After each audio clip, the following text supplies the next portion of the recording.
এক উজ্জ্বল দৃষ্টান্ত হচ্ছে আজকের এই হিন্দু সম্মেলন। আমরা গর্বিত, আমরা আনন্দিত।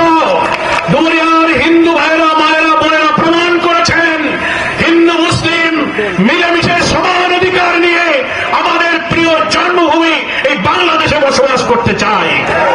বছরের পর বছর যারা রাজনীতির কারণে হিন্দু, বৌদ্ধ, খ্রিস্টান, অন্য ধর্মের সম্প্রদায়ের লোকদের অধিকার হরণ করেছেন, স্বার্থ লুটে নিয়েছেন, রাজনৈতিক স্বার্থে ব্যবহার করেছেন, আজকে স্বাধীনতার 54 বছর পর তারা উপলব্ধি করেছেন বারবার যারা ক্ষমতায় গিয়েছেন তারা শুধু নিজেদেরই ভাগ্য বদল করেছেন, হিন্দু ভাই মা বোনদের কোনো ভাগ্যের বদল করতে পারেননি। বাংলাদেশের বিভিন্ন সময়ে যারাই যখন দেশ শাসন করেছেন, রাজনীতি করেছেন, তাদের রাজনীতির স্বার্থে তারা হিন্দু সম্প্রদায়ের ভাই বোনদেরকে কিছু ভুল ধারণা, কিছু বিভ্রান্তি দিয়ে ধূম্র জালের মধ্যে তাদেরকে ব্যবহার করার চেষ্টা করেছেন। কি বলেন, ঠিক কিনা?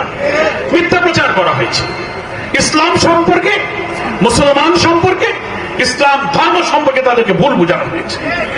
তারা বলেছে কি, তোমরা যদি মুসলমানদের সাথে থাকো, একসাথে চলো, জামাত ইসলামী করো, দাঁড়িপাল্লার সাথে থাকো, তাহলে তোমাদের সব ধর্ম পরিবর্তন হয়ে যাবে।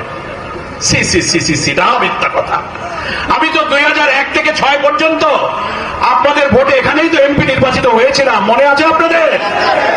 তো যারা ওই সময় দাঁড়িপাল্লার পক্ষে কাজ করেছিলেন তারা কি সব মুসলমান হয়ে গেছেন? তারা পুজো করতে পারেননি?